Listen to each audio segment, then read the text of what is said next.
सहनावतु सहनौ भुनक्तु सह वीर्यङ्करवावहै तेजस्विनावधीतमस्तु मा विद्विषावहै। ॐ शान्ति शान्ति शान्तिः।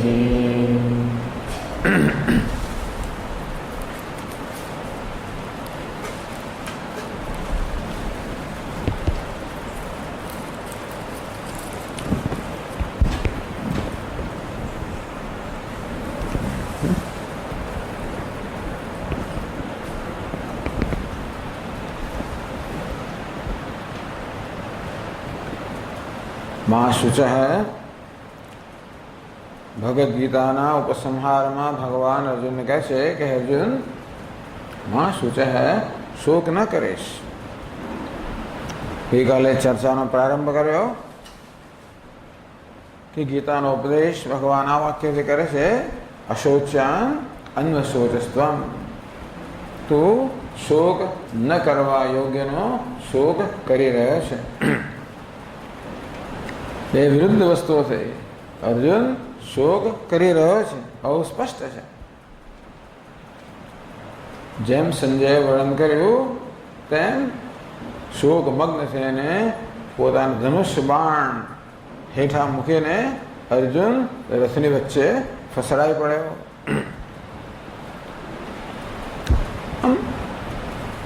अर्जुन एटलो बधो विषादग्रस्त थई गयो छे।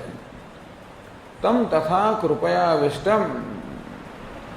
कृपाए विषादे अर्जुनना मननो कब्जो लई लीधो छे। अशुपूर्णा कुलय क्षणम आटलो महान योद्धो परंतु एनी आंखोमां आंसू आवी गया छे। अने छतांय भगवान कहे छे के शोक न करवा योग्यनो तो शोक करी रह्यो छे। जेने आपणे गई काले चर्चा करी के जगत में कशी वस्तु एवी नथी जे शोक करवा योग्य अर्थात जे आपणामां शोक जन्मावी ज शके। एवी कोई घटना नथी जे शोक माटे कारणभूत होय।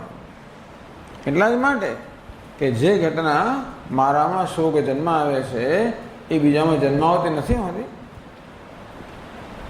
કદાચ જે વસ્તુથી કોઈ અત્યંત દુઃખી થઈ જવું એનાથી જ કોઈ માણસ સુખી પણ થઈ જાય। અને એવી કોઈ વસ્તુ એવી નથી, કોઈ વ્યક્તિ એવી નથી, કોઈ સંજોગો એવા નથી, કોઈ સમય એવો નથી, કોઈ સ્થળ એવું નથી। આ કેટલું દૂર છે ભાઈ।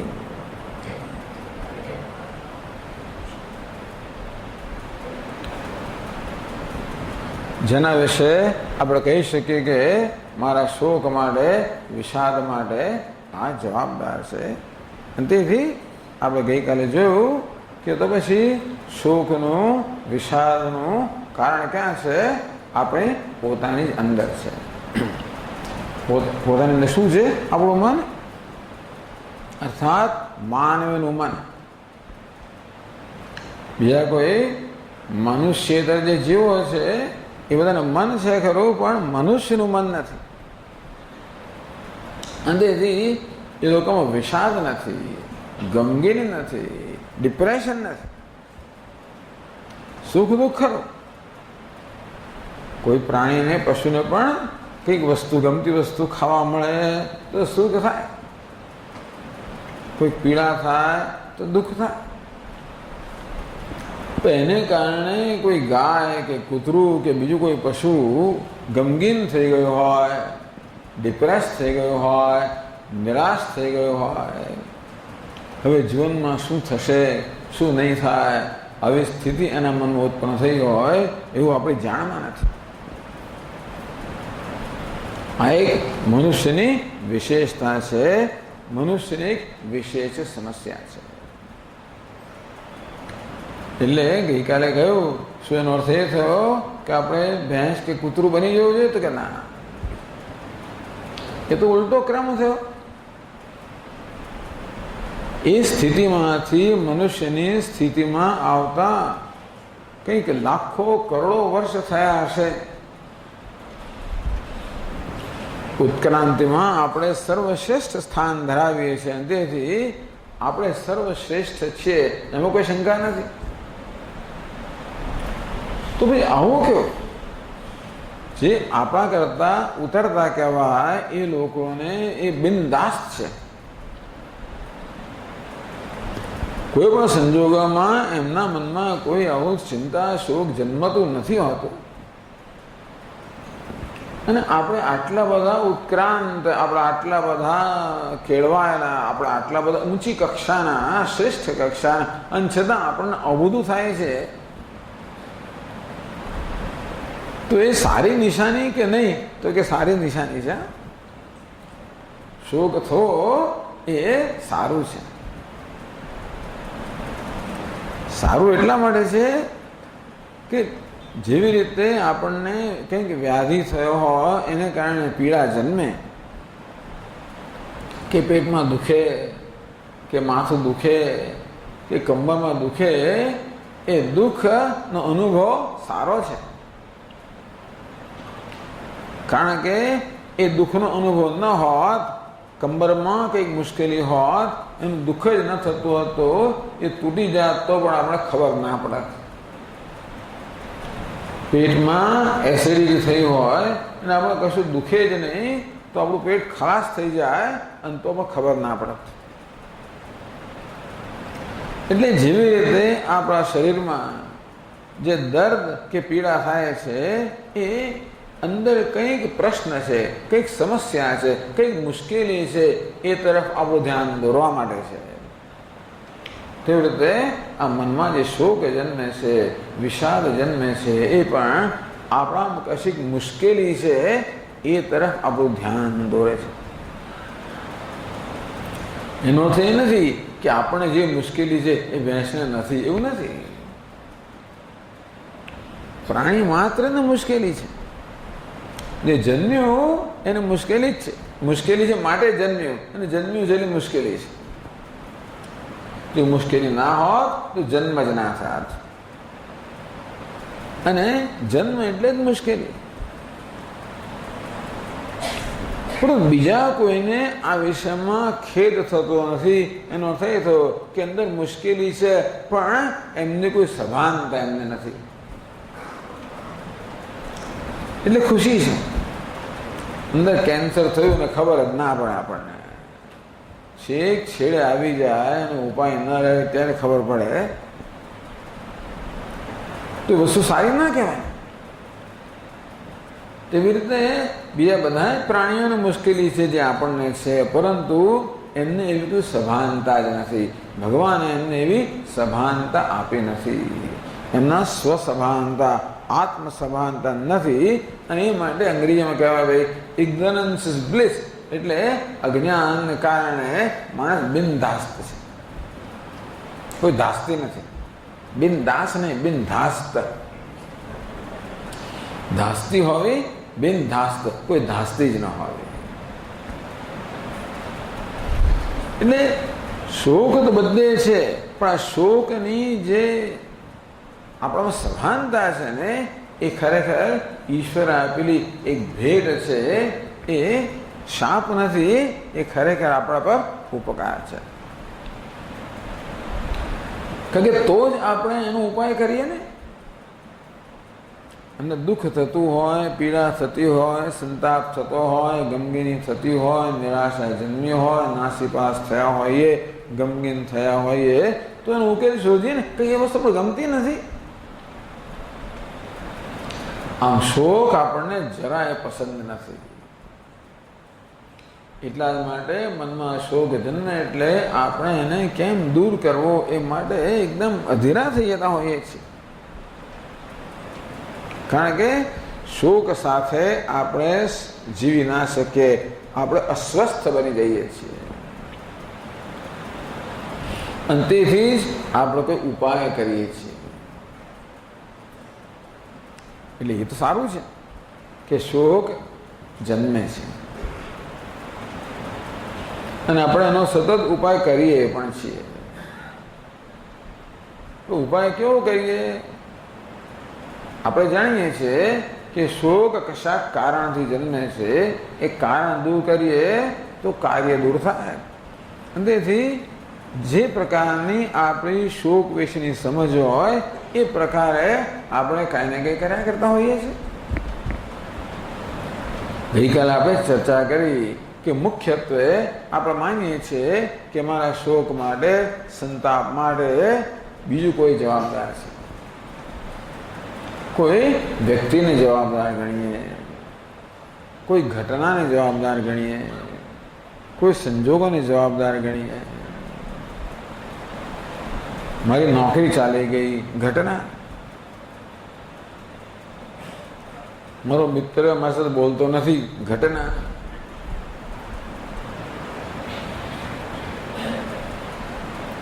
મારું માથું દુખે છે, ઘટના.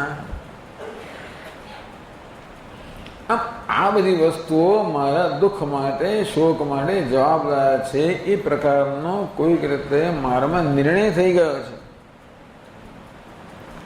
કઠોપનિષદ કહે છે પરાં ચિખાની વ્યતન સ્વયંભૂ તસ્માત પરાં પશ્યતિ.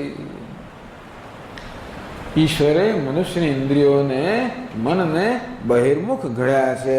તસ્માત પરાં પશ્યતિ. તેથી માણસ હંમેશા બહાર જ નજર કરે છે.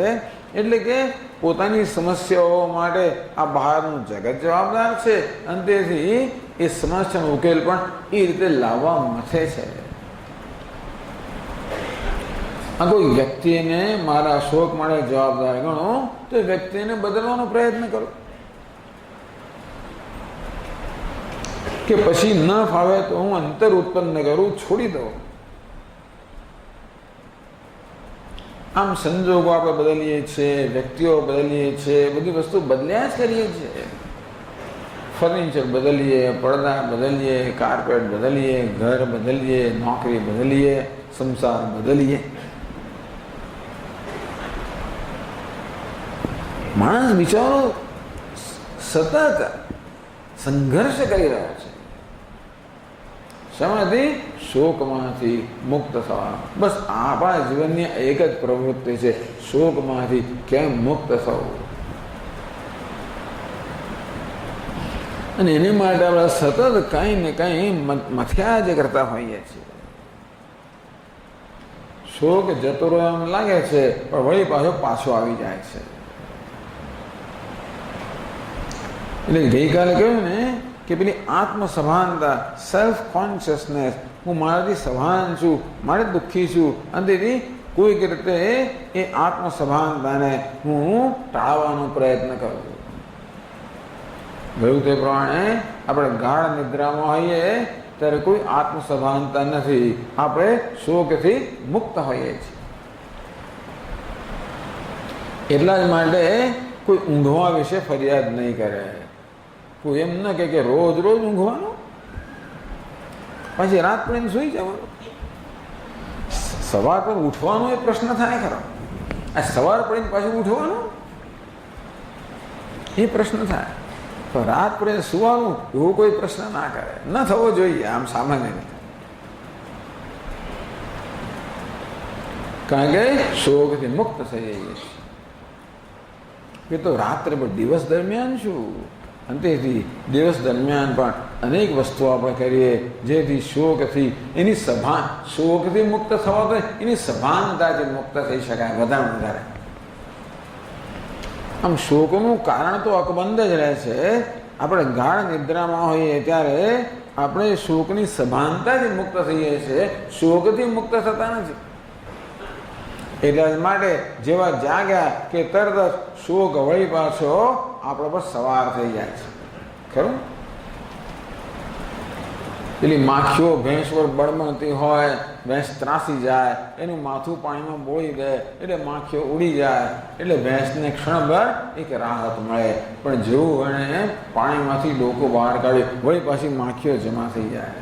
તેવી રીતે આપણે ઊંઘમાં હોઈએ તો ભેંસની જેમ આપણે માથું અંદર પાણીમાં બોળી દીધું અને તેથી એટલો સમય આપણે જાણે કે મુક્ત થયા.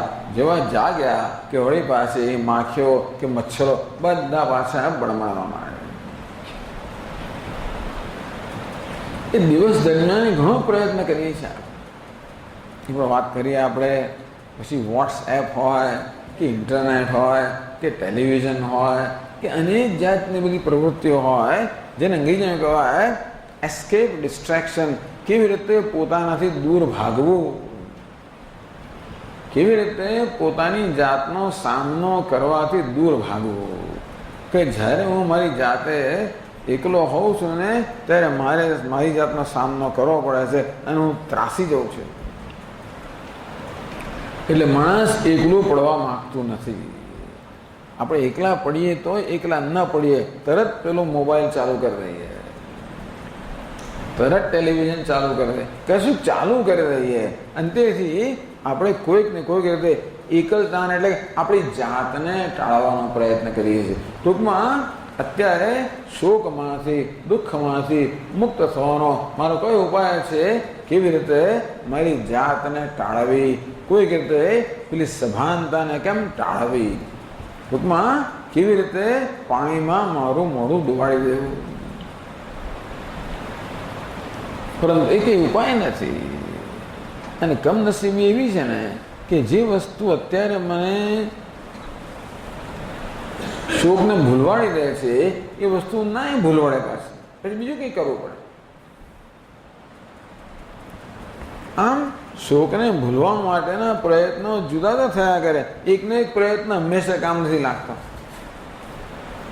એ તો બહુ સારું થઈ જાય, પણ અત્યારે જે કામ લાગે છે, ચાલો વોટ્સએપ શોધું કાઢું, એમાં કંઈક પેલી જોક્સ બધી જવું, ટૂસકા જવું, એ કે દર વખતે કામ ના લાગે. હું ટીવી ઓન કરું અને કંઈક વળી શો જોઉં, દર વખતે કામ ના લાગે. એવી એકેય વસ્તુને જે હંમેશા કામ લાગે, નહીં તો આપણું કામ ચાલો ભાગે તો આપણે ભલે શોક રહ્યો પણ આપણે એનાથી મુક્ત સભાનતાથી મુક્ત થઈ શકીએ. એવું એકેય વસ્તુ જે હંમેશા કામ લાગે. એટલે નવી નવી વસ્તુની શોધમાં આપણે હોઈએ છીએ. એટલા જ માટે આ બધા જે ધંધો કરનારા છે ને એ લોકોને ધંધા માટે પૂરતું કારણ મળી રહે. એ જાણે છે કે આપણે જરૂરિયાત છે કે નવી નવી બધી વસ્તુ થવી જોઈએ, જેથી આપણે કેવી રીતે આપણી જાતને ટાળી શકીએ. દર 6 મહિને નવો મોબાઈલ આવે અને નવી ગાડીઓ આવે, નવું આવ્યા જ કરે. એ વેદાંત શાસ્ત્ર કહે છે કે નહીં ભાઈ, આ રીતે તું શોકથી મુક્ત નહીં. અર્જુન બી એવું જ કરવા માંગતો હતો. આ પરિસ્થિતિની સમક્ષ ઉપસ્થિત થઈ અને બિચારો શોકમાં મગ્ન થઈ ગયો, ગરકાવ થઈ ગયો. હવે એની પરિસ્થિતિ બહુ વિકટ હતી, એટલે ગંભલ ભલો માણસ શોકમાં આવી જાય એવી સ્થિતિ એની તો હતી. એટલે આપણે તો ખરેખર એના મળે સહાનુભૂતિ છે. જો કે ભગવાને તો અર્જુન પ્રત્યે પણ સહાનુભૂતિ દાખવી નથી.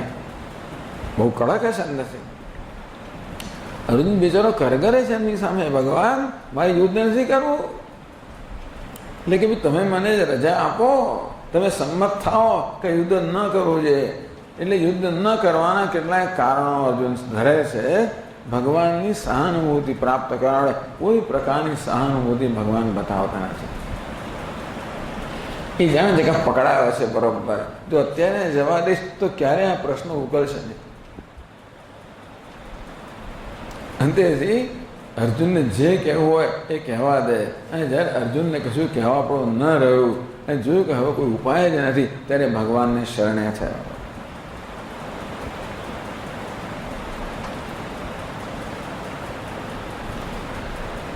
તો તેવી રીતે પછી અર્જુનની એવી સ્થિતિ, એને પણ એ વસ્તુ બદલવા જ માંગતો હતો. એને એમ કે પરિસ્થિતિ મારા શોક માટે જવાબદાર છે, પણ પરિસ્થિતિને ટાળવું તો શોક જતો રહે છે. આ યુદ્ધ છે એ જ મારા શોક માટે, વિષાદ માટે જવાબદાર છે. મળે યુદ્ધ નહીં કરવું. ભગવાનને કંઈ યુદ્ધ કરે કે ના કરે એની કંઈ ચિંતા પડી નથી. ગઈકાલે એ પણ કહ્યું આપણે કે ભાઈ અર્જુનને ઉપદેશ કરવામાં ભગવાનનો બીજો કોઈ ઈરાદો નથી કે અર્જુન પાસે એમનું કામ કઢાવવું, એવો કોઈ ઈરાદો નથી.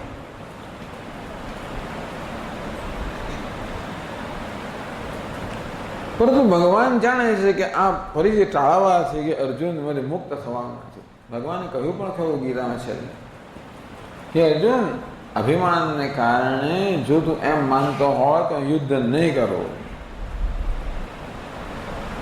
મને કોઈની સલાહની જરૂર નથી, હું જાણું છું શું કરવું. એમ માનીને તું યુદ્ધ નહીં કરે તો કશો વાંધો નહીં ભાઈ, પણ તારો સ્વભાવ તારી પાસે યુદ્ધ કરાવશે. અંદર પેલું જે પડ્યું છે ને જે એ તારી પાસે યુદ્ધ કરાવશે. કંઈ કરાવ્યા વગર નહીં છોડતા. એટલે અંદરની મુશ્કેલી દૂર કરવાની જરૂર છે. યુદ્ધ કરે કે ના કરે, જે કરવું હોય તો કરે છે. ભગવાનનો ઈરાદો શું છે આમાં? અર્જુનની આંતરિક મુશ્કેલી દૂર થાય. યથેચ્છસી તથા કરું. ભગવાને સ્પષ્ટ કહ્યું કે ભાઈ તને જે યોગ્ય લાગે તે તું કર. કરવાની બાબતમાં તું નક્કી કર. પણ ક્યારે? મેં જે ઉપદેશ કર્યો છે એનું બરોબર સમાલોચન તો કરજે. વિમૃશ્ય તદશેષેણ. મેં જે ઉપદેશ કર્યો એને પહેલી છેલ્લે સુધી બરોબર એનો વિમર્શ કરજે ને પછી નિર્ણય પર આવજે. તું કોઈક આવેગાત્મક નિર્ણય ના લઈશ. આપણે કેવો વર્તન કરીએ? આવેગાત્મક વર્તન. આમ ગીતામાં 3 પ્રકારના વર્તનની વાત છે. એક જેને કહેવાય સહજ, સ્પોન્ટેનિયસ, સહજ. એવું કોણ છે? સ્થિત પ્રજ્ઞા, ગુણાતીત. ભગવાન જેને કહે છે એ જ્ઞાની મહાપુરુષ, એનું વર્તન કેવું છે? સહજ છે. અને એને કોઈ રીતે વિચાર નથી કરવો પડતો કે આમ કરવું કે આમ ન કરવું. કશા પ્રકારના વિચાર વગર જ એ યોગ્ય જ કરતો હોય એ પ્રકારની સ્થિતિ એને પ્રાપ્ત કરી છે. એ શોકમાંથી સર્વ રીતે મુક્ત છે. બીજો આપણા જેવો માણસ અથવા આપણે જેવા હોવા જોઈએ તેવો માણસ કેવો? જેને કહેવાય વિવેકી મનુષ્ય.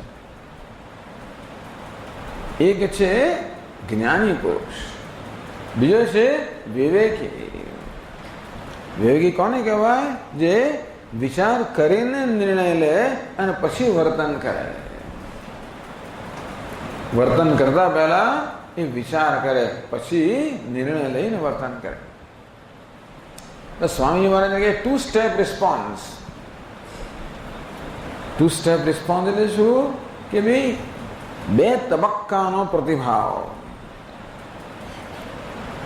2 તબક્કાનો પ્રતિભાવ એટલે શું? આપણી સમજ કશું બન્યું તરત જ આપણે એનો પ્રતિભાવ દર્શાવીએ. એ કેવો છે?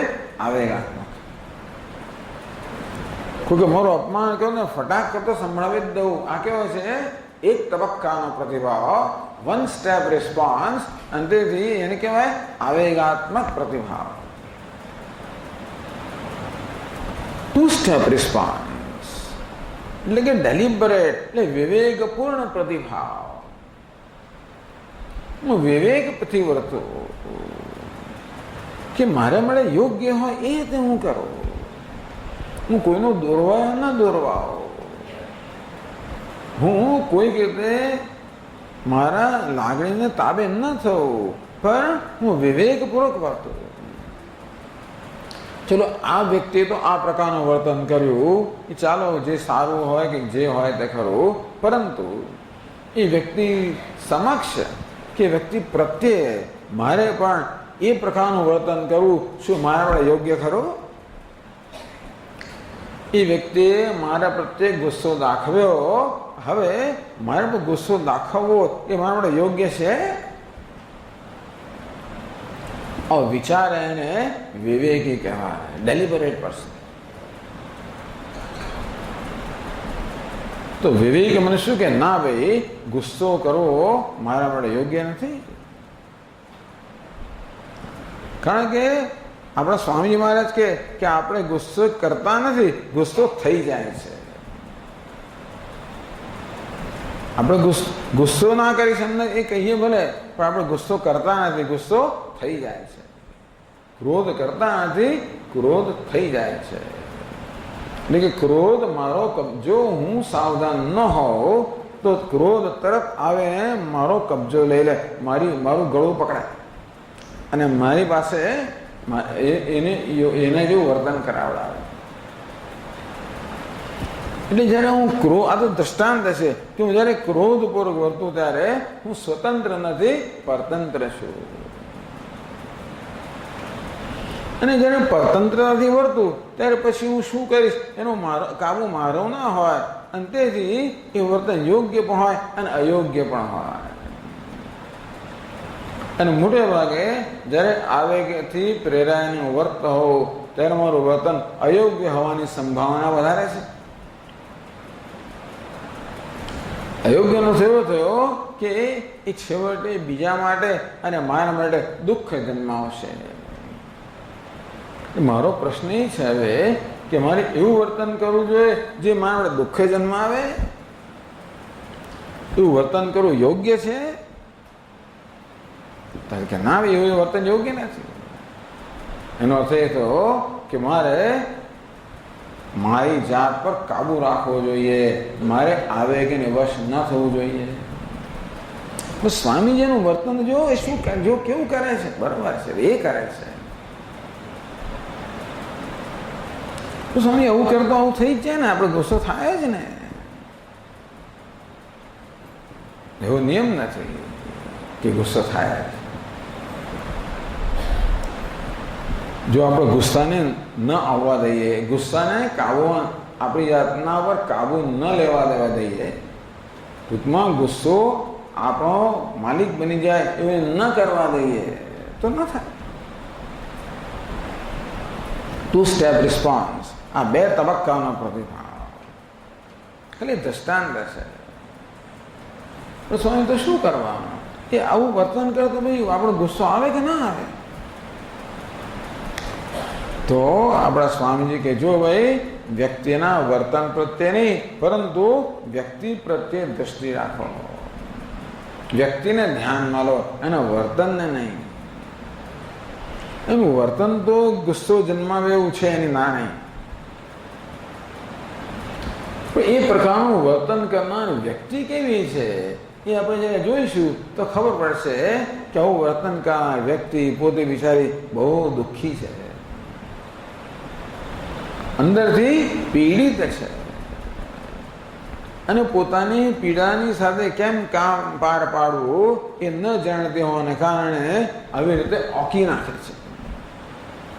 માણસ ઓકી નાખે તો એ બિચારો એમાં એનો વાંક છે ખરો? તમે મને કહો, અંદર પેટમાં ગડબડ થતી હોય, બહાર નીકળી જાય, એમાં આપણો કાબુ જાતે આવી જાય છે. એટલે અંદર કંઈક થઈ રહ્યું છે અને એ ગુસ્સાના રૂપે બહાર આવે તો એમાં એનો કોઈ કાબુ નથી. બિચારો અસહાય છે, દુઃખી છે. આ દ્રષ્ટિ, એક દ્રષ્ટિ કેવી છે? આ સજાને પાત્ર છે, એને સજા કરવી જોઈએ. હું બોલ્યો માટે એમ સંભળાવવું જોઈએ, આમ કર્યું માટે સજા કરવી જોઈએ. આ એક દ્રષ્ટિ છે. પણ એવું કરવાની પાછળ જે વ્યક્તિ રહેલી છે એ બિચારી બાપડી અસહાય છે, દુઃખી છે, અને તેથી એ સજાને પાત્ર નથી, એ સહાનુભૂતિને પાત્ર છે.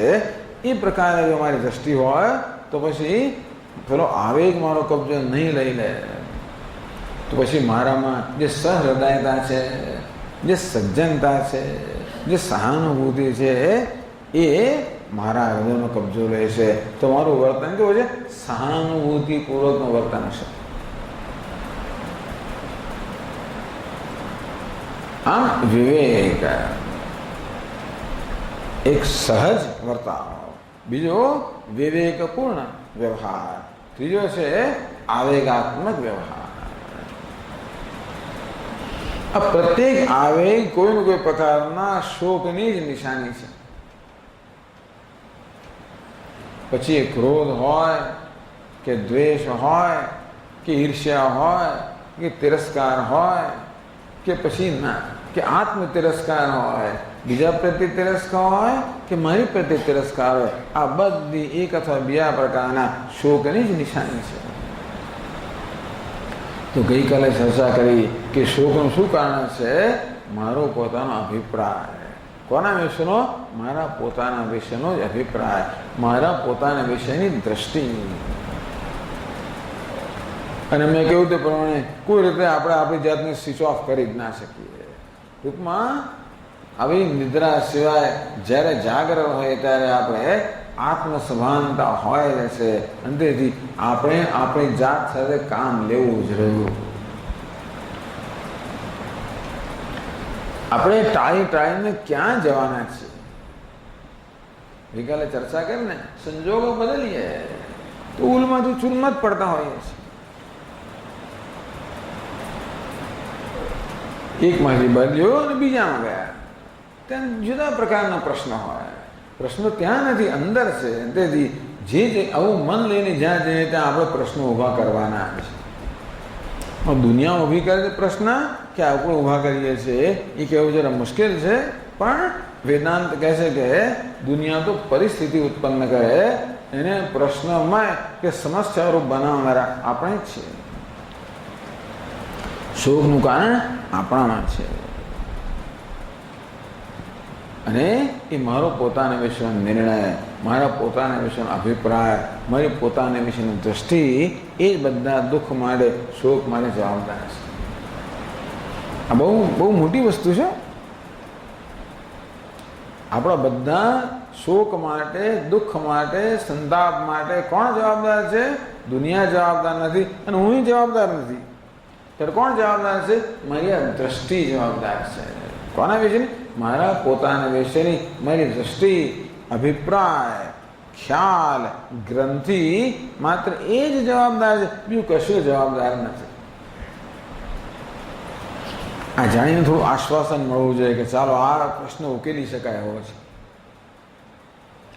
જો દુનિયા જવાબદાર હોત તો કોઈ શોક દૂર થાત ને. દુનિયા તો છે જ. આપણે મચડા કરીએ છીએ, બદલવાનો પ્રયત્ન કરીએ છીએ, પણ કૂતરાની પૂંછડી જેવું છે તો જરા સીધી થાય વળી પાછી આ વાંકી ને વાંકી, અંતેથી દુનિયા તો એવી જ રહેવાની.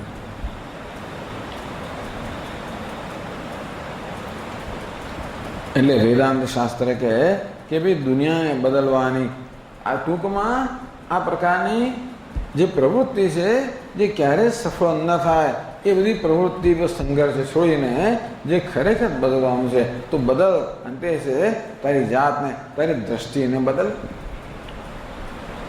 બસ આટલું જ કરવાનું. દ્રષ્ટિ જ બદલવાની. શું દ્રષ્ટિ છે? હું બ્રહ્મ છું. એ સરળ દ્રષ્ટિ છે. લો સ્વામી બદલી નાખી, બસ ચાલો પતી ગયો. પહેલા એટલે આ પણ બે સ્તરની વસ્તુ છે, બે તબક્કાની વસ્તુ છે.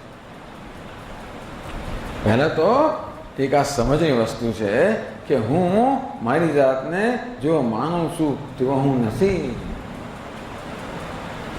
આમ ભગવાનની ને અર્જુનની બે જણની દ્રષ્ટિ છે ને, પરિસ્થિતિ એક જ છે. અર્જુન કેવો છે? શોકમગ્ન છે. ભગવાન શું કહે છે? શોકનું કોઈ કારણ જ નથી. તમે એમ માનો છો કે અર્જુન ભીષ્મ વિશે શોક કરી રહ્યો છે? બોલતો હશે કથમ ભીષ્મ સંખ્યે દ્રોણ મધુસૂદન, હે મધુસૂદન, હે હરિસૂદન, હું ભીષ્મ અને દ્રોણ સાથે યુદ્ધ કેમ કરી શકો? યુદ્ધ પ્રત્યે બાણની વર્ષા કેમ કરી શકો? એ તો પુષ્પ વર્ષ, પુષ્પ વૃષ્ટિને યોગ્ય છે.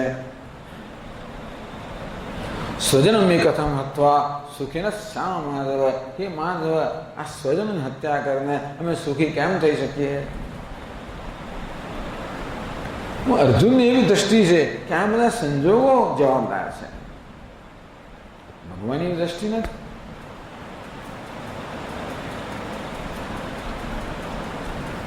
તો આવી દ્રષ્ટિ અર્જુનમાં કેમ જન્મી? એની પોતાના વિશેની દ્રષ્ટિમાં છે. દુનિયા વિશેના આપણે નિર્ણયો હોય છે એ ક્યાંથી જન્મે છે? પોતાના વિશેના નિર્ણયોમાંથી દુનિયા વિશેના નિર્ણયો જન્મતા હોય છે. આ મારા વિશેનો મારો બહુ સ્પષ્ટ નિર્ણય છે. શું નિર્ણય છે? કે હું અધૂરો છું, ઊણો છું, અપર્યાપ્ત છું, ઇનએડિક્વેટ છું, હું બરોબર નથી. અત્યારે જેવો છું તેવો હું બરોબર નથી. અંતેથી હું કંઈક બદલાઈ જાઉં, હું છું એને કદાચ ધનવાન બનું તો બરોબર થઈ જાય. શું એને કરતાં વધારે પ્રતિષ્ઠિત બનો તો બરોબર થઈ જઈશ, શું એને કરતાં વધારે કીર્તિમાન બનો બરોબર થઈ જઈશ, આ પૃથ્વીને છોડ સ્વર્ગમાં જો બરોબર થઈ જઈશ. એવું કેટલાય લોકો માને છે. હિન્દુસ્તાન આપણે બધા માનતા હતા, આપણે એ કાળમાંથી જતા રહ્યા છે. વૈદિક કાળમાં લોકો માનતા હતા કે સ્વર્ગમાં જઈશું તો બધા દુઃખથી મુક્ત થઈ જઈશું. આપણે તો આગળ વધી ગયા, પણ દુનિયાના કેટલાય લોકો હજી એમ માને છે કે સ્વર્ગમાં જઈશું તો મુક્ત થઈ જઈશું. ભારતમાંથી 4 યુવાન છોકરાઓ સિરિયા ગયા છે. શું કહેવાય? યુદ્ધ કરવા માટે. કદાચ તમને ખબર છે સિરિયામાં એટલે બધા મિડલ ઇસ્ટમાં કેવા બધા યુદ્ધો ચાલી રહ્યા છે. અને પેલા સુન્ની લોકો બધા કેવો મહાન યુદ્ધ આક્રમણ કરીને આખી દુનિયાને કબજે કરવા માંગતા હોય છે ને. એ લોકો આક્રમણ કરીને નવા પ્રદેશો જીતતા જાય છે. અને જે લોકો પર જીત પ્રાપ્ત કરે એ અત્યાચાર કરીને શું કરે છે. એવા લોકોનો પક્ષ લઈને લડવા માટે દુનિયાભરમાંથી લોકો જાય છે. વિચાર કરો, એમણે લોકોની કેવી સહાનુભૂતિ પ્રાપ્ત કરી હશે કે આટલો અત્યાચાર કરે છે, આટલો દુરાચાર કરે છે, આટલી ક્રૂરતા દાખવે છે, અને છતાં એ સાચું કરે છે એવી જાતનો અભિપ્રાય એ પોતે તો ધરાવે છે પણ બીજાનામાં ઉત્પન્ન કરી શકે છે. અને તેથી દુનિયાભરથી કેટલા યુવાનો બધા એમની મદદમાં એમની સાથે લડવા અને જાન ખપાવવા માટે જાય છે. આમ ભારતમાંથી આ 4 જણ ગયા. એક જણ લખતો ગયો પાછળ કે આ તો અપવિત્ર દેશમાં હું રહેવા નથી માંગતો. ભારત કે અપવિત્ર દેશ છે, મુસલમાન છે બધા અપવિત્ર. પેલા પાક આવા કહેવાય છે નાપાક, માન્યતા છે. હા, એના મા બાપને કહે આપણે સ્વર્ગમાં આવીશું.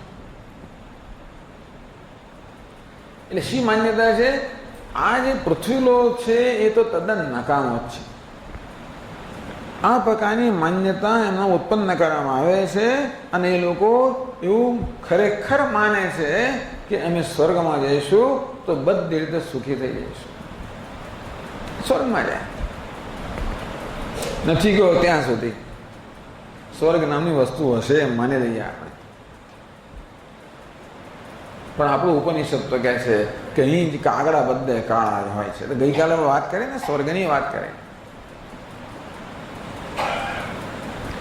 અહીં જેવું હોય છે એ બધા નિયમો ત્યાં લાગુ પડે જ છે. કંઈ ક્યાં જઈને કોઈ માણસ સુખી થઈ જાય એવું કશું બનવાનું નથી. ત્યાં લોકો હોવાના જ ને પાછા, બીજા લોકો તો હોવાના જ ને. ત્યાં વ્યવહાર તો ખરો જ ને. મન તો આનો જ લઈ જાય છે ને પાછું. સ્વર્ગમાં જાય કે બ્રહ્મલોકમાં આનું આ જ મન લઈને જાય છે. એ જ્યાં લઈને જાય ત્યાં આગળ એ માણસ સંસાર ઊભો ન હોય તો ઊભો કરવાનો. ત્યાં લોકો તો હોવાના જ ને. ત્યાં વાતોચીતો થવાની જ ને. વાતોચીતોમાં કદાચ કોઈ માન અપમાન થઈ જ જવાનું ને. ત્યાં એનો એ સંસાર રહેવાનો કે નહીં રહેવાનો. પણ પુરાણો તો વર્ણન કરતા હોય છે ને.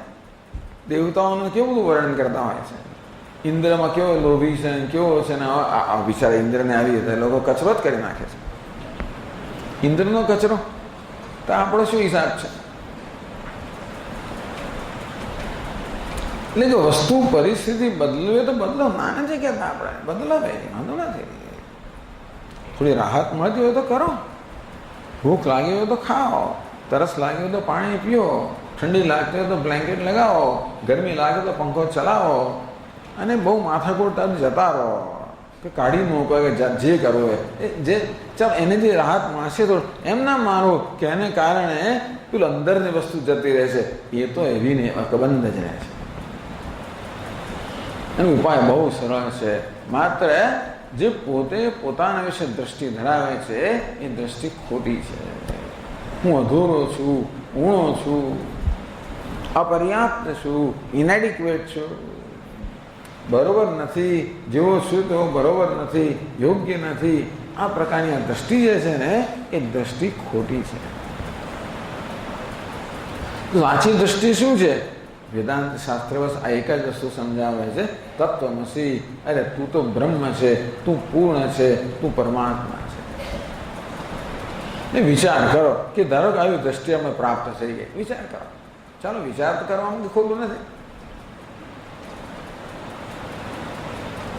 ઉપનિષદ કે પૂર્ણમદ પૂર્ણમિદમ પૂર્ણાત પૂર્ણમુદચ્યતે પૂર્ણસ્ય પૂર્ણમાદાય પૂર્ણમેવાવશિષ્યતે. હું પણ પૂર્ણ છું, ઈશ્વરે પૂર્ણ છે, આ દુનિયા પૂર્ણ છે, પૂર્ણ સિવાય કશું છે જ નહીં. તો દુનિયા શું છે ભાઈ? જે પૂર્ણ છે એની જે અભિવ્યક્તિ છે. જે પૂર્ણ છે એને પૂર્ણ કહો, પરમાત્મા કહો, એ જ આ દુનિયા રૂપે આપણી સમક્ષ પ્રગટ થયો છે અને ક્રીડા કરી રહ્યો છે, લીલા કરી રહ્યો છે. નાટકને સાચું માનવું એ નાટકનો પ્રશ્ન નથી, એ સમસ્યા આપણી છે. આ બહુ મોટી વાત છે, છતાં પણ છેવટનો ઉકેલ આવો છે. થોડો દૂર છે પણ છેવટનો ઉકેલ આવો છે. જે છે એ પૂર્ણ છે. સર્વમ ખલ્વિદમ બ્રહ્મ, જે કાંઈ છે એ બ્રહ્મ છે. અમારા સ્વામી ભાષામાં કહીએ કે વોટ ઇઝ ઈશ્વર. જે છે એ ઈશ્વર જ છે, પૂર્ણ જે છે. એવી કલ્પના કરો કે આવી દ્રષ્ટિ આપણને હોય, મળી જાય. એટલે માણસ તો દેખાય, એને એવું નથી કે સ્વામી પછી એને કશું દેખાય નહીં. પૂર્ણ દેખાય એટલે શું દેખાતું હશે? આ બધું ઓગળી જાય, બધું ભેગું થી શું થતું હશે?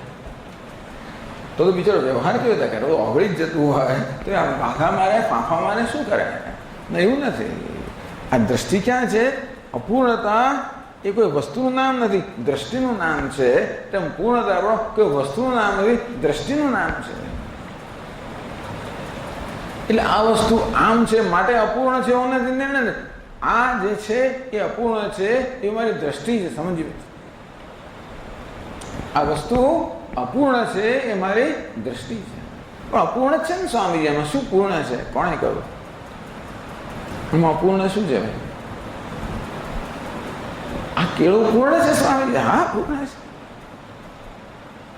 કશું ખૂટતું નથી એમાં. કેળામાં જે હોવું જોઈએ બધું એમાં છે. અને દુનિયા સાથે સંવાદિતામાં છે. એ જે સંવાદિતા કહો એ જ આ એક આ વસ્તુ રૂપે પ્રગટ થઈ છે. એટલે આંખથી શું દેખાય? આપણને પદાર્થ દેખાય. બુદ્ધિમાં શું દેખાય? પૂર્ણતાની અભિવ્યક્તિ દેખાય. દ્રષ્ટિનો સવાલ છે ને. આપણો વાદળ દેખાય, ગોપીઓને શું દેખાય? જે કંઈ કાળું હોય બધું એમાં કૃષ્ણ જ દેખાય. આપણા વાદળ દેખાય, એમને શું દેખાય? આપણે તમામ વૃક્ષ દેખાય, એને તો કૃષ્ણ જ દેખાય.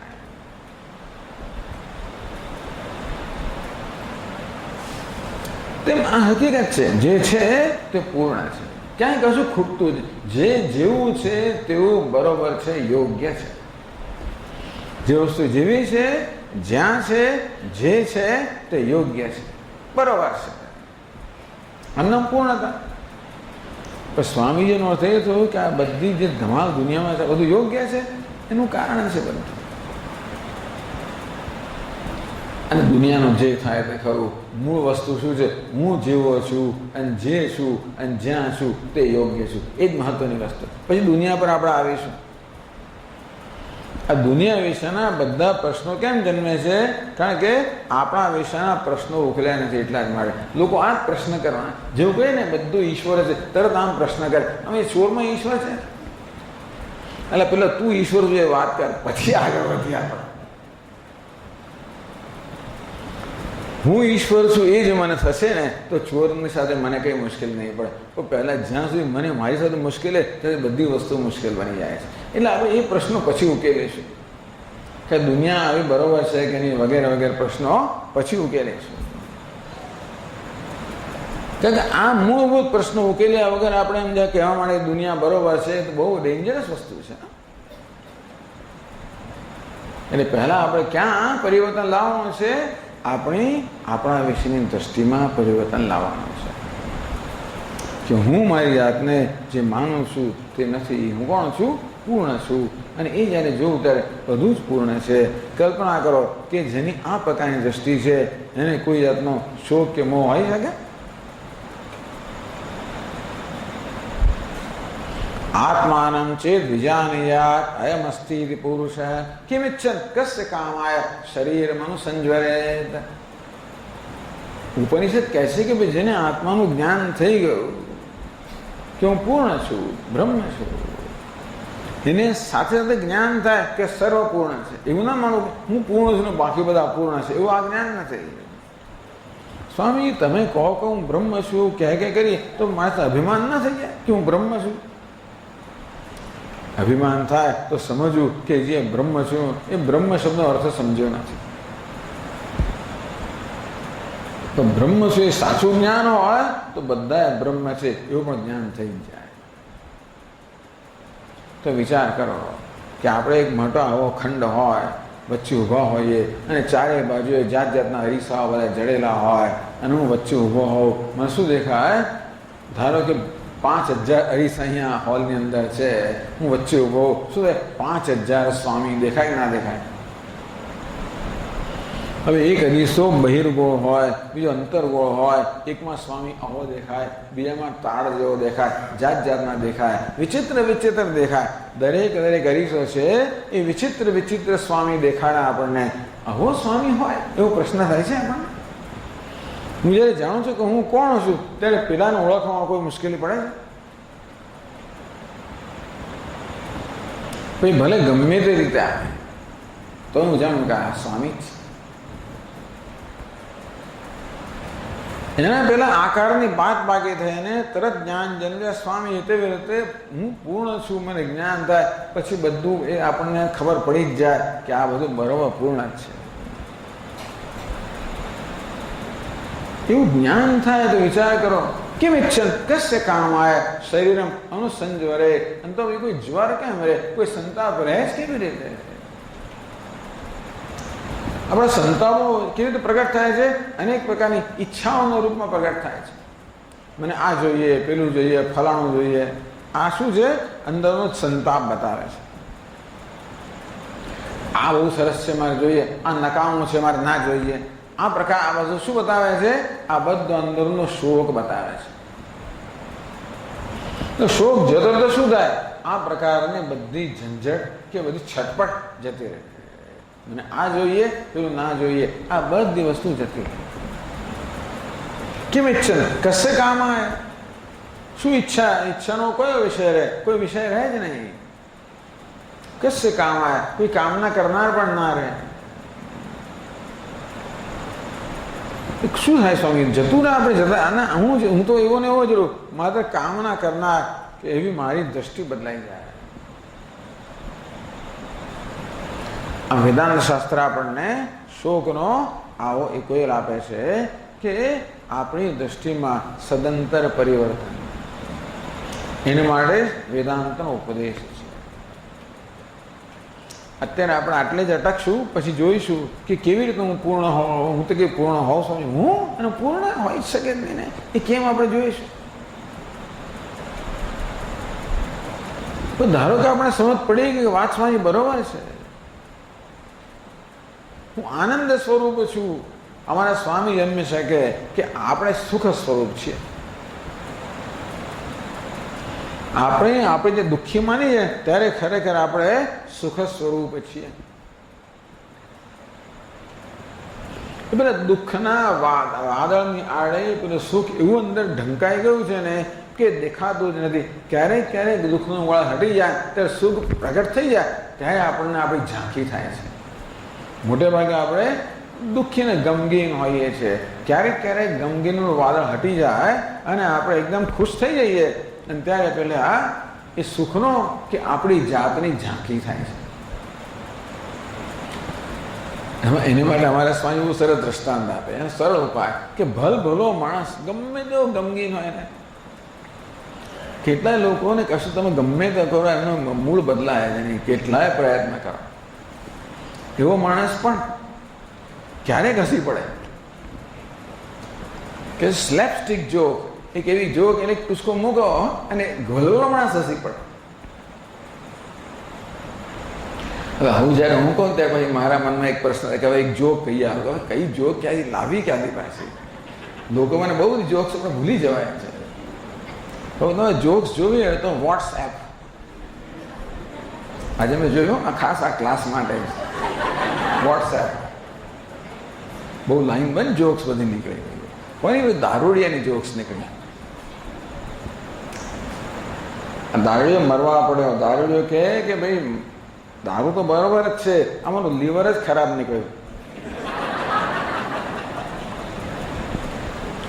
એક દારૂડિયો છત્તો પડેલો હતો અને ગીતો ગાતો હતો. 2-3 ગીત ગાયા પછી ઊંધો થઈ ગયો અને ગીત ગાવા મળે પાછો. તો બીજાએ પૂછ્યું, ઊંધો કેમ થઈ ગયો? કહે છે કે પહેલા સાઈડ એ હતી, હવે સાઈડ બી છે.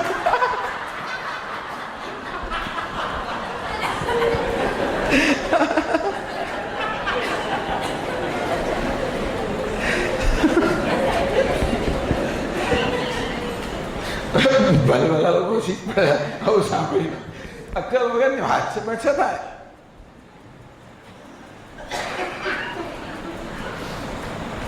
અને ત્યારે શું થાય ખબર, એક ક્ષણ પર આપણે પેલી સેલ્ફ કોન્શિયસનેસ જતી રહે છે. આપણે કોન્શિયસ હોય ને ત્યારે હવા ગંભીર બને બેઠા હોઈએ, કોન્શિયસ પણ કોઈ ક્ષણ એવી આવે જ્યારે પેલી શું થતું હોય છે, સેલ્ફ કોન્શિયસનેસ, હું અધૂરો છું, ઊણો છું, દુઃખી છું, નકામો છું, બિચારો બાપડે છું, અસહાય છું, દીન છું, હીન છું, આ પ્રકારની મારી દ્રષ્ટિ જે છે ને એ ક્ષણભર જતી રહે અને ત્યારે એ વાદળ હટી જાય અને હું હસી પડું ને ત્યારે ખરેખર એ શું બતાવે છે, એક ક્ષણભરની મુક્તિ. શાની મુક્તિ? પેલી સેલ્ફ કોન્શિયસનેસમાંથી જ મુક્તિ. એટલે આજે આપણને એક ક્ષણભર જે સુખ જન્મે છે એના માટે એવું નથી કે ભાઈ રસગુલ્લા ખાધા હોય, કોઈ ટીવી શો જોવે, એ કશું કારણ નથી, એમ જ નીકળી પડે ને. એ શું બતાવે છે કે ખરેખર એ આપણી અંદર રહેલું જે છે એ જ આપણું વાસ્તવિક સ્વરૂપ છે. અને માત્ર આ દુઃખના વિષાદના વાદળો છે એ આપણને એનો અનુભવ કરવા દેતું નથી. એટલે આવા દ્રષ્ટાંત આપીને સમજાવે કે જે ભાઈ દુઃખ તારું સ્વરૂપ નથી, સુખ તારું સ્વરૂપ છે.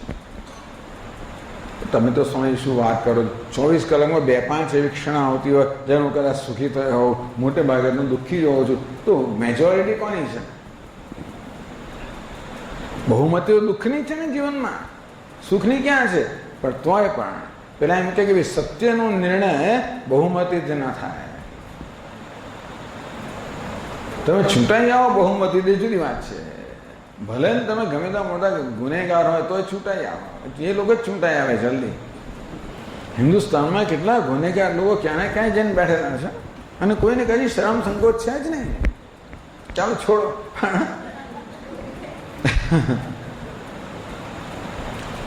એટલે કોણ છૂટાય એનો નિર્ણય બહુમતી થાય, પણ સત્યનો નિર્ણય બહુમતીથી ના થાય. ખરો આખી દુનિયા એમ માનતી હતી કે સૂર્ય પૃથ્વીની આસપાસ ફરે છે. એક માણસ નીકળ્યો કહેનારો કે નહીં ભાઈ પૃથ્વી સૂર્યની આસપાસ ફરે, એક જ માણસ હતો, એને ફાંસી ચડાવવા તૈયાર થઈ જાય, પણ એ જ સાચો ને એક જ માણસ હોય. પછી સત્ય કેવું છે? સત્ય એ કંઈ બહુમતી નક્કી ના થાય. તો ભલે આપણે દિવસના 23 કલાક 59 મિનિટ અને 59 સેકન્ડ સુધી દુઃખી હોઈએ, એક જ સેકન્ડ આપણે સુખી થઈએ, સમજવું કે એ જ આપણા સ્વરૂપની ઝાંખી છે. અને એ જ સેકન્ડ માટે આપણે સતત પ્રયત્નશીલ હોઈએ. વળી પાછી એની જો હવે મજા ના આવે, હવે બીજું કંઈ જોઈએ. પણ પ્રયત્ન શું છે? એક ક્ષણને કેમ પાછી લાવે? આપણે પેલું 23 કલાકનું દુઃખ નથી ગમતું, એક સેકન્ડનું સુખ ગમે છે ને. જો દુઃખ મારો સ્વભાવ હોત તો દુઃખથી પણ હું ટેવાઈ ગયો હોત અને તો દુઃખનું મને દુઃખ થાત જ નહીં. એ કેવું છે નહીં, દુઃખનું દુઃખ ના થાત. પણ દુઃખ મને ગમતું નથી, સુખ ગમે છે. એ જ બતાવે છે કે સુખ મારું સ્વરૂપ છે. આ રીતે ભિન્ન ભિન્ન રીતે વેદાંત શાસ્ત્ર સમજાવે છે કે દુઃખ આપણું સ્વરૂપ નથી. દુઃખ શામાંથી જન્મે છે? મારા આ પ્રકારના મારા પોતાના વિશેના ખ્યાલમાંથી કે હું અધૂરો છું, મર્યાદિત છું, અલ્પ છું, તુચ્છ છું, અસહાય છું, દીન છું, પરતંત્ર છું. આ પ્રકારના મારા વિશેનો ખ્યાલ કે અભિપ્રાય મને દુઃખી કરી નાખે છે કે મને સ્વતંત્રતા માટે પ્રેમ છે, સ્વતંત્રતા માટે નહીં. મને પૂર્ણતા માટે પ્રેમ છે, અપૂર્ણતા માટે નહીં. અને તેથી જ્યારે જ્યારે મારી જાતના અપૂર્ણ એવું જોવું, મારી જાત માટે મને પ્રેમ હોતો નથી, મને મારા વિશે જ સંતોષ હોય છે. આમ આત્મા સંતોષ, મારા પોતાના વિશેનો સંતોષ એ જ મારા બધા દુઃખનું, વિષાદનું કારણ છે. દુનિયા વિશેનો અસંતોષો પોતાના વિશેના અસંતોષમાંથી જન્મતો હોય છે.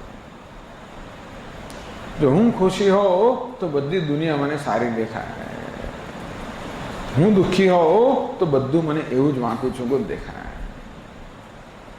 એટલે વેદાંત શાસ્ત્ર કહે કે જો ભાઈ તમારે દુનિયાને પ્રેમ કરવો છે તો તમારી જાતને પ્રેમ કરો, દુનિયાને જાણવી છે તમારી જાતને જાણો, દુનિયાને મેળવવી છે તમારી જાતને મેળવો, દુનિયાને બદલવી છે તમારી જાતને બદલો. કેટલો સરળ ઉપાય. આમ પહેલી વસ્તુ એ છે કે આ સમજવાની જરૂર છે. એટલે સમજ એ પહેલું પગથિયું છે કે ખરેખર દુઃખ માટે કારણ છે. મેં કહ્યું તેમ અર્જુન કે ભીષ્મ દ્રોણ માટે દુઃખી નથી કે મરી જતો મારું શું થશે, અરે રે એ તો મહાનુભાવ છે, આટલા પૂજનીય છે, મારે એમને કેમ મરાય, એમના વગર મારું શું થશે, એમને મારવાથી મને કેવું પાપ લાગશે. અર્જુન એનો શોખ નથી, પાપનો શોખ છે કે હું પાપી ઠરી, મને પાપ લાગશે તો શું થશે, એની ચિંતા છે. એ બધા જતા તો મારું એકલા શું થશે એની ચિંતા છે ને. ટૂંકમાં ભલે એમ જણાતું હોય કે અર્જુન આ કૌરવો માટે કે ભીષ્મ દ્રોણ માટે કે પોતાના સ્નેહીઓ માટે, સ્વજનો માટે શોક કરી રહ્યો, એમ ભલે દુનિયા માનતી હોય કે અર્જુન માનતો હોય, પણ અર્જુન પણ કોના માટે શોક કર્યો છે? પોતાને જ માટે. એટલે ભગવાને દુનિયાને બદલવાનો કોઈ ઉપદેશ નથી કર્યો ત્યાં આગળ. જો એ શોકનું કારણ હોત તો એને બદલવાનો ઉપદેશ કર્યો હોત ને, નથી કર્યો. ભગવાને શું ઉપદેશ કર્યો? અર્જુનની દ્રષ્ટિ, અર્જુનને બદલે અર્જુનની દ્રષ્ટિમાં કેમ પરિવર્તન લાવો. નષ્ટમાં સ્મૃતિ લબ્ધા, ભગવાનનો મોહ નષ્ટ થઈ ગયો, મને સ્મૃતિ પ્રાપ્ત થઈ, નવી દ્રષ્ટિ પ્રાપ્ત થઈ, યોગ્ય દ્રષ્ટિ પ્રાપ્ત થઈ. એટલે આપણે હંમેશા આપણે પોતાના માટે શોક કરતા હોઈએ, બીજા કોઈ માટે કોઈ શોક કરતું નથી, કોઈને બીજા કોઈની એવી પડી જ નથી. આત્મનસ્તુ કામાય સરમ પ્રેમ ભવતી. દુનિયામાં કશી વસ્તુ પ્રિય છે એટલા માટે કે હું મારી જાતને પ્રિય છું. ટૂંકમાં મારી જાત જ મારા માટે સૌથી મહત્વની છે. મારું સુખ મારા માટે મહત્વનું છે, મારી સલામતી મહત્વની છે, મારી મુક્તિ મહત્વની છે. એટલે કે આપણે બધાએ ક્યારે પણ શોક કરતા હોઈએ, ભલે કોઈનું મૃત્યુ પણ થઈ ગયું હોય, એવી કરુણ ઘટના પણ બની હોય, એ શોક જન્મે એ છેવટે જો અંદર નજર કરીશું તો જણાશે કે છેવટે તો આપણે માટે શોક કરી રહ્યા છે. શોક ત્યારે જન્મે જ્યારે એમાં અહમને જોડવામાં આવે. જો અહમને જોડવા ન આવે તો કોઈ પણ ઘટના આપણને શોક કે દુઃખ જન્માવી શકે જ નહીં.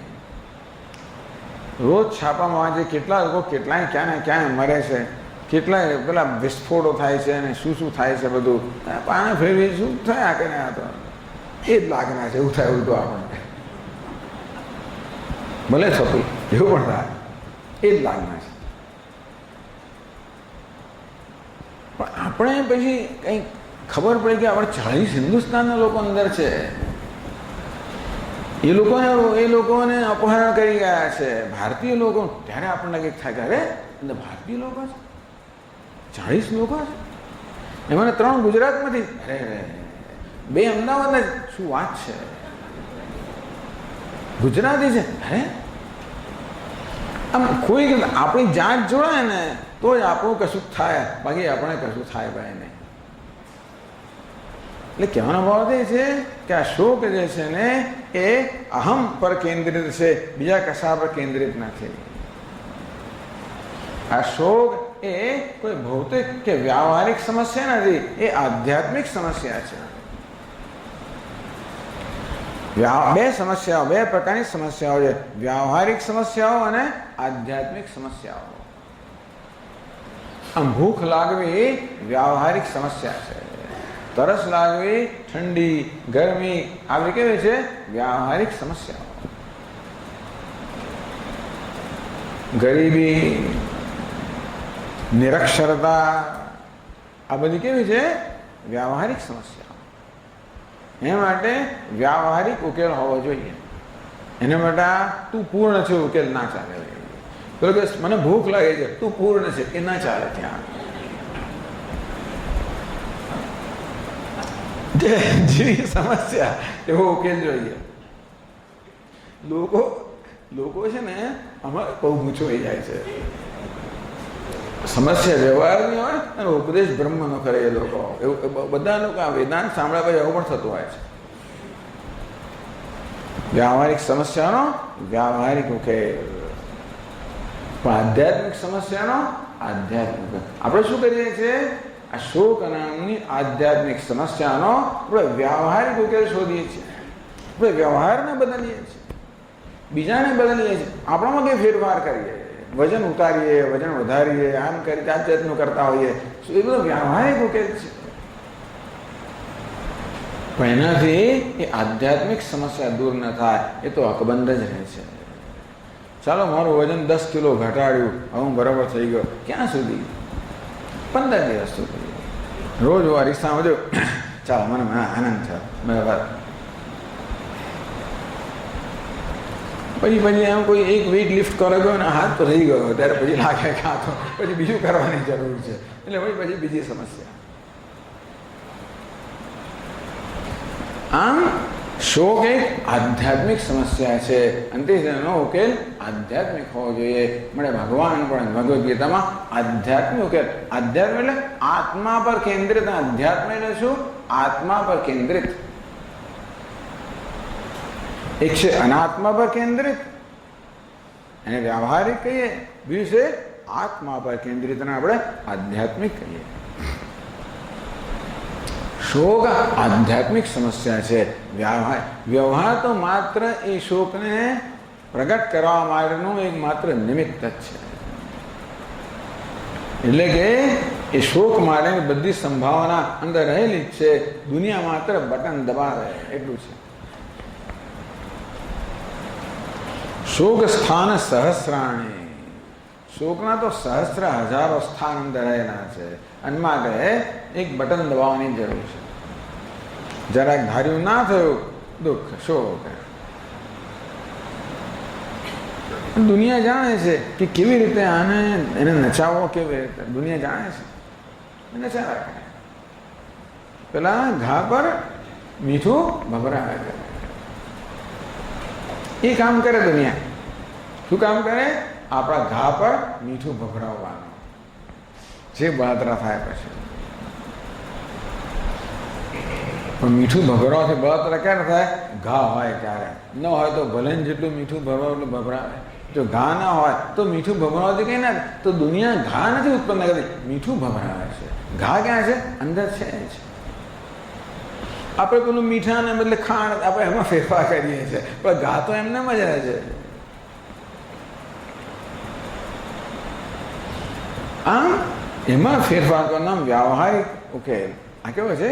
આધ્યાત્મિક સમસ્યાનો આધ્યાત્મિક. અને સમસ્યા શું છે? માત્ર મારા વિશેની આ એક વિકૃત દૃષ્ટિ જે અજ્ઞાનમાંથી જન્મેલી છે. આમ અજ્ઞાન આપણા જીવનની મૂળભૂત સમસ્યા છે. એમાંથી જન્મેલી આજે અહંકાર, મમકાર, આજે દ્રષ્ટિ છે મારી, જે અભિપ્રાયો છે, ગ્રંથિઓ છે, એ બધાની પાછળનું મૂળ કયું છે? હું અધૂરો છું, હું છું, બરોબર નથી. આમ મારા વિશેનો અસંતોષ એ જ મારા બધા દુઃખનું કારણ છે. અને તેથી પોતાના વિષયનો સંતોષ, બસ સ્વામીજી સંતોષ લઈ લો, હું બરોબર છું, થઈ ગયું. કામ નથી થઈ જતો. બસ હું બધે સ્વીકાર કરી લઉં છું સ્વામી, બસ કરે ને ભાઈ.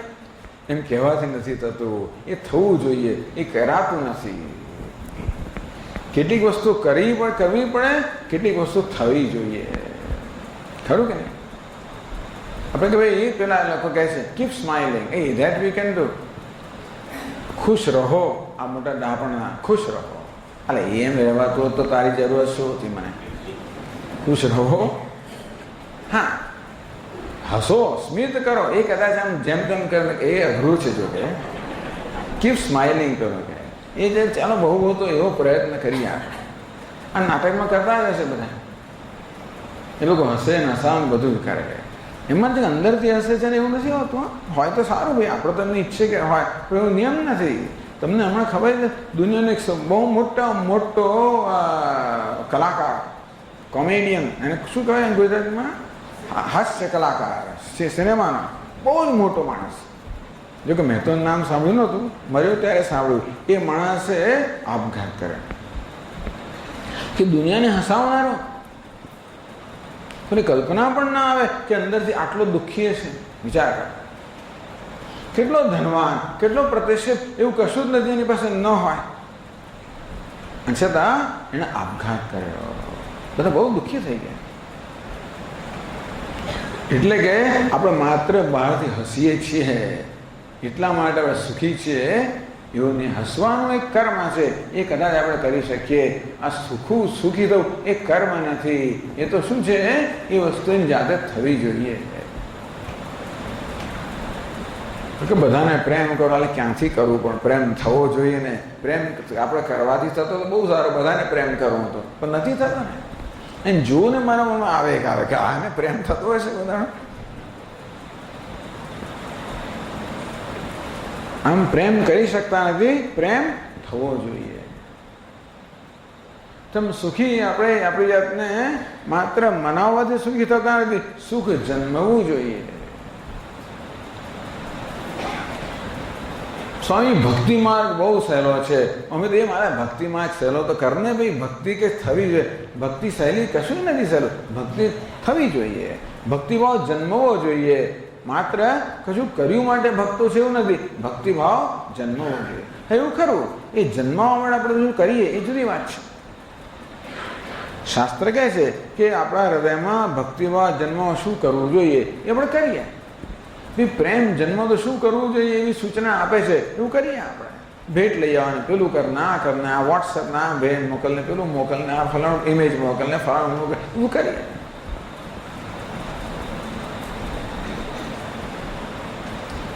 પણ પ્રેમ તો જન્મવો જોઈએ, તેવી રીતે સુખ જન્મવું જોઈએ, આત્મસંતોષ જન્મવો જોઈએ.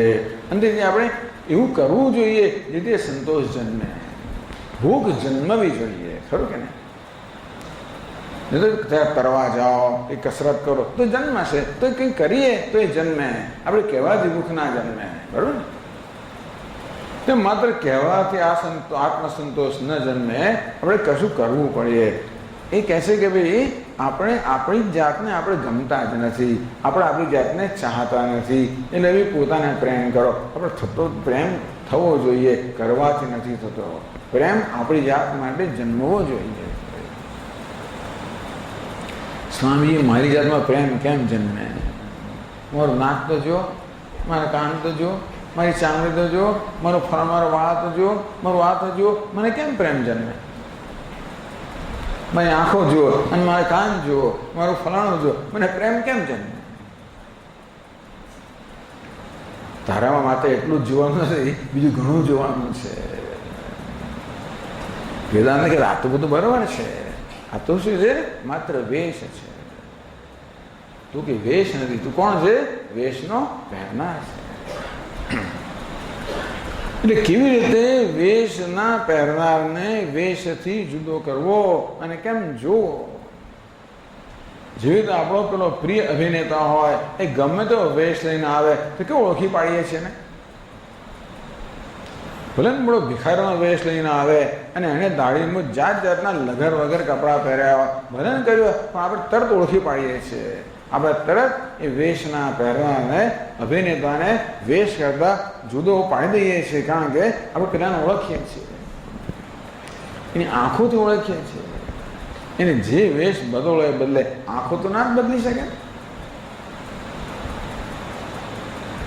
એને કાન તો ના જ બદલી શકે, નાક તો ના જ બદલી શકે. એટલું પૂરતું છે. જે લોકો એક્સપર્ટ છે ને આ બધામાં, નિષ્ણાત લોકો, એમના માટે એટલું પૂરતું છે. તેમ વેદાંત શાસ્ત્ર કહે છે કે તું તારી જાતને જો દુઃખ કરી રહ્યો છે, તું વેશને જો દુઃખી થઈ રહ્યો છે, ત્યારે તારી જાતને જો. પેલો હોય કરોડપતિ, એને ભિખારીનો વેશ લીધો હોય, અરીસામાં જોઈએ, અરે હું તો ભિખારી છું, બિચારો પોતાના વિશે દુઃખ કરે, એ ખરેખર યોગ્ય છે? એ કોના વિશે દુઃખ કરે છે? વેશને પોતાની જાત માની લે છે, પછી દુઃખ કરે છે ને. પણ હું કોણ છું? હું વેશ નથી, વેશ ધારણ કરનાર છું. આ રીતે પોતાને યોગ્ય દ્રષ્ટિ માટે આ વિવેકની જરૂર છે. કોને વિશેનો વિવેક? આ વેશ અને વેશ ધારણ કરનાર વચ્ચેનો વિવેક, બેને જુદા કરવા. પણ એમ થતું નથી. આ બધું બહુ સાંભળ્યું તો થતું નથી હોતું. એ ક્યારે થાય? આપણા મનની અમુક પ્રકારની સ્થિતિ હોય ત્યારે થાય, પરિપક્વ સ્થિતિ હોય. મારા સ્વામી ઇમોશનલ મેચ્યોરિટી, આપણી લાગણીના સ્તરની પરિપક્વતા. શેની પરિપક્વતા? લાગણીની પરિપક્વતા. આપણા જીવનમાં એક તો બૌદ્ધિક સમસ્યાઓ છે, બીજી લાગણીની સમસ્યાઓ છે. આપણામાં અંતઃકરણમાં આ બે પ્રકારની વૃત્તિ છે. એક બુદ્ધિ જેને કહેવાય, જ્યાં સમજ છે. બીજી કહેવાય મન, જ્યાં લાગણી છે. એક સમજે છે, બીજી લાગણી છે. હવે જો આપણો બધો વ્યવહાર આ લાગણીશીલ મન કરતું હોય છે, આ બુદ્ધિ નથી કરતી વ્યવહાર. કોણ વ્યવહાર કરે છે? આપણું લાગણીશીલ મન બધો વ્યવહાર કરતું હોય છે. એટલા માટે બુદ્ધિમાં ગમે તેટલી બધી સમજ હોય, આ બધા પ્રવચનો આપીને બધું કરીએ. આ જેવું પ્રવચન પૂરું થયું અને અહીંયા કોઈ કશું કહી જાય અને જે આપણો પિત્તો ગયો, ત્યારે એ પાછું કોણ આવ્યું? પાછું પેલી બુદ્ધિ ક્યાંની ક્યાંય જતી રહી. કોણ આવી ગયું? લાગણી. આમ આ બધો વ્યવહાર કોણ કરે છે? હું તમે કોણ છીએ? આપણે બે વસ્તુ છે, આપણી સમજ છે અને બીજી છે આપણી લાગણીઓ. સમજ પણ સાચી હોવી જોઈએ, પણ માત્ર સાચી સમજ પૂરતી નથી. આપણી લાગણી છે ને એ પણ પરિપક્વ હોવી જોઈએ.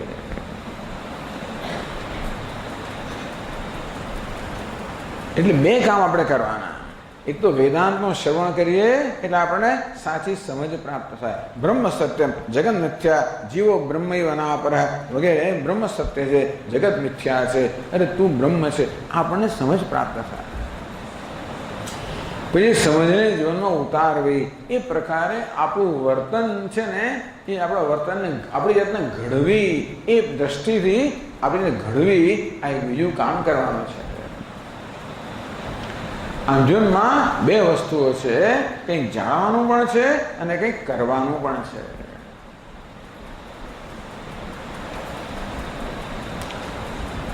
તો ચાલો જાણી તો લીધું. હવે આપણે હું પૂર્ણ છું. અપૂર્ણતા ક્યાં છે? આ વેશમાં છે. વેશની અપૂર્ણતા મારી અપૂર્ણતા નથી. વેશમાં બધી અપૂર્ણતા છે, છતાંય હું પૂર્ણ છું. બોલતાય નથી આવડતું તોય પૂર્ણ છું. કંઈ સમજવા નથી આવડતું તોય પૂર્ણ છું. તો હવે એ સમજને જીવનમાં ઉતારવી એટલે કે હવે મારે એ સમજ પ્રમાણે મારા જીવનને ઘડવું. આ બીજી વસ્તુ છે. એટલે શોકમાંથી મુક્ત થવા માટે બે વસ્તુ જોઈએ. એક તો સાચી સમજ જોઈએ અને બીજું સાચી લાગણી જોઈએ, સાચી ભાવનાઓ જોઈએ, સાચા મૂલ્યો જોઈએ, સાચી એટલે પરિપક્વતા જોઈએ. કેવી રીતે આપણી જાતને પરિપક્વ બનાવવી? આપણી તો બધું જ છે. બધા પ્રકારની સમૃદ્ધિ આપણી પાસે છે. કેરી કાચી હોય ત્યારે કડક હોય, લીલી હોય, ખાટી હોય, ખાસ એમાં કોઈ સુગંધ ના હોય, તો કેરીને આપણે પકવીએ. અને પકવવાની પણ યોગ્ય રીતે પકવવાની. પેલે ઇન્જેક્શન મારીને પકવવી કે નાઇટ્રોજન આપીને પકવવી કે કે રસાયણોથી પકવવી એવું ના ચાલે, તો મજા ના આવે. ખાલી દેખાય પાકી, અંદરથી બધી ગડબડવાળી હોય. પણ કેરીને પરિપક્વ બનાવવી હોય તો યોગ્ય વાતાવરણ પૂરું પાડવું જોઈએ. એને બરાબર ઘાસની અંદર મૂકવી જોઈએ. નીચે ઘાસ, ઉપર ઘાસ, પાછું ઉપર પેલું છાપરું હોય, ત્યાં ગરમી હોય, થોડા અંદર કાંદા અને બધું પણ મૂકે. આ બધું કરીને પાછા અઠવાડિયે 10 દિવસ રાખે. રોજ પાછા ફેરવવાની, એને એકાદ બાજુ નહીં રાખવાની, એટલે એક બાજુ પાકી જાય ને બગડી જાય, બીજી બાજુ કાચી રહી જાય. રોજ સવારે જવાનું, પછી આમ ફેરવાની, પેલા પેલી ફેરવવાની, આ બધું કરવું પડે તો કેરી પાકે, તો એનો મજા આવે. એ જ કેરી જ્યારે પરિપક્વ થાય ત્યારે કેવી એકદમ જ કોમળ મધુર બને, સરસ પીળી બને, સુગંધિત બને. તો આ બધા ગુણો ક્યાંથી આવી ગયા? એકદમ જે ખાટી હતી એ મધુર થઈ ગઈ, જે કડક હતી એ હવે એકદમ પોચી થઈ ગઈ, જે પીળી લીલી હતી એ પીળી થઈ ગઈ. બે રીતે બને. એક તો બહારથી ઇન્જેક્શન આપો તો બને, અથવા તો કેરીને આપણે પરિપક્વ થવા દઈએ તો આંતરિક જે બધા ગુણો હતા એ ગુણો અભિવ્યક્ત થાય ને. એટલે બહારથી કશું એને એક મધુરતા આપવામાં નથી આવી, જે મધુરતા અંદર હતી એ જ માત્ર અભિવ્યક્ત થઈ. આમ ટૂંકમાં કેરીની અંદર જે ઉત્તમતા છે એને અભિવ્યક્ત કરવાની, પણ એના માટે એક પ્રોસેસ છે, પ્રક્રિયા છે, એ કરવી પડે. એમને ન થાય. કેરીને પકવવા માટે આ બધું કરવું પડે. તેમ આપણું મન પણ એવું જ છે, કેરી જેવું છે. જ્યારે પરિપક્વ ના હોય ત્યારે ખાટું હોય, કડક હોય, શું કહેવાય એને, સ્તબ્ધ હોય, અક્કડ હોય. પરિપક્વ નમ્ર બને. આમાં પણ મનને પરિપક્વ બનાવવો. તો શોકનો ઉપાય 2 સ્તરનો. એક તો યોગ્ય સમજ, બીજું છે યોગ્ય વર્તન, અથવા યોગ્ય વ્યવહાર, અથવા યોગ્ય ભાવના, યોગ્ય લાગણી, યોગ્ય ભાવના. આપણે ભાવનાના સ્તરે પરિવર્તન, અંગ્રેજીમાં એટીટ્યુડ્સ, વેલ્યુઝ એન્ડ એટીટ્યુડ્સ, મૂલ્યો અને ભાવનાઓ, એમાં પરિવર્તન.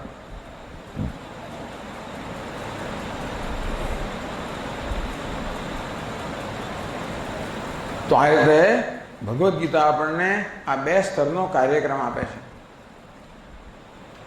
બ્રહ્મ વિદ્યાયામ યોગશાસ્ત્રે શ્રી કૃષ્ણાર્જુન સંવાદે. શ્રી કૃષ્ણને અર્જુન વચ્ચે સંવાદમાં એક તો બ્રહ્મ વિદ્યા છે, એટલે બ્રહ્મનું જ્ઞાન છે, યોગ્ય સમજ છે. યોગશાસ્ત્રે બીજું યોગશાસ્ત્ર છે. યોગ એટલે કેવી રીતે પોતાની જાતને ઘડવી, પોતાનામાં કેમ પરિવર્તન લાવવું, એના માટે યોગ્ય ભાવનાઓ હોય, યોગ્ય મૂલ્યો હોય, જે યોગ્ય સમજ પર આધારિત હોય. આ સમજને આપણે બનાવવી. આપણે હવે જે સમજ્યા કે હું પૂર્ણ છું, એ સમજને, એ જ્ઞાનને આપણું બનાવવું, એને વાસ્તવમાં એને આત્મસાત કરવું. આ બીજો તબક્કો છે શોકમાંથી મુક્ત થવાનો.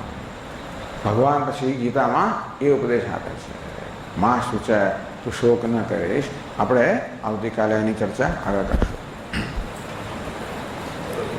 ઓમ પૂર્ણમદ પૂર્ણમિદં પૂર્ણાત પૂર્ણમુદચ્યતે પૂર્ણસ્ય પૂર્ણમાદાય પૂર્ણમેવાવશિષ્યતે. ઓમ શાંતિ શાંતિ શાંતિ. હરિ ઓમ. શ્રી ગુરુભ્યો નમઃ. હરિ ઓમ.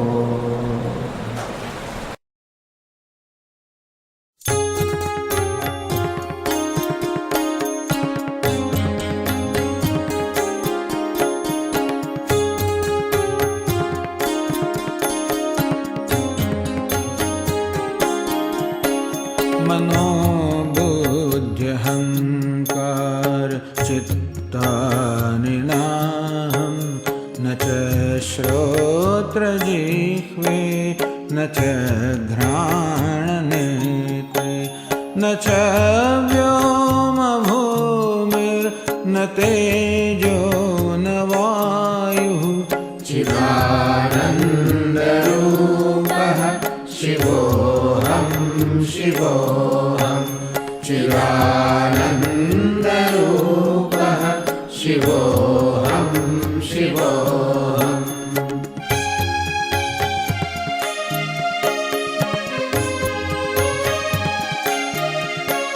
न च प्राणसंज्ञो न वै पञ्चवायुः न वा सप्तधातुर्न वा पञ्चकोशः न वा पाणिपादं न चोपस्थपायुः चिदानन्दरूपः शिवोऽहं शिवोऽहं चिदानन्दरूपः शिवोऽहं शिवोऽहम्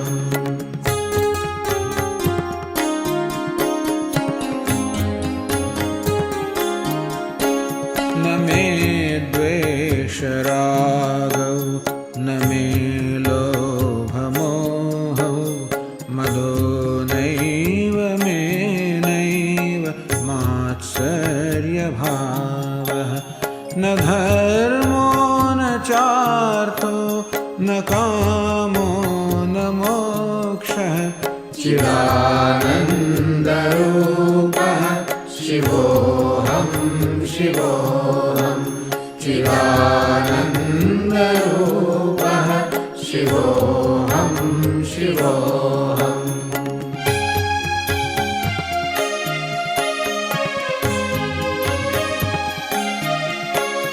न पुण्यं न पापं न सौख्यं न दुःखं न मन्त्रो न तीर्थं न वेदा न यज्ञः अहं भोजनं नैव भोज्यं न भोक्ता चिदानन्दरूपः शिवोऽहं शिवोऽहं चिदानन्दरूपः शिवोऽहं शिवोऽहम्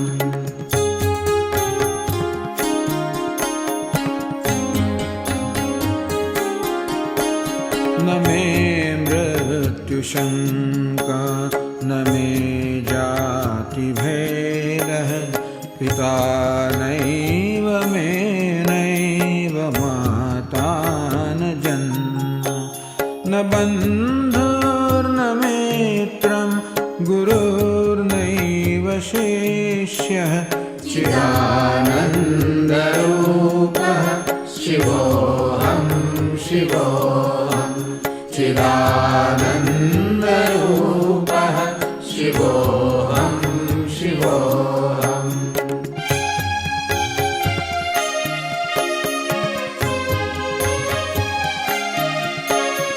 अहं निर्विकल्पो निराकाररूपः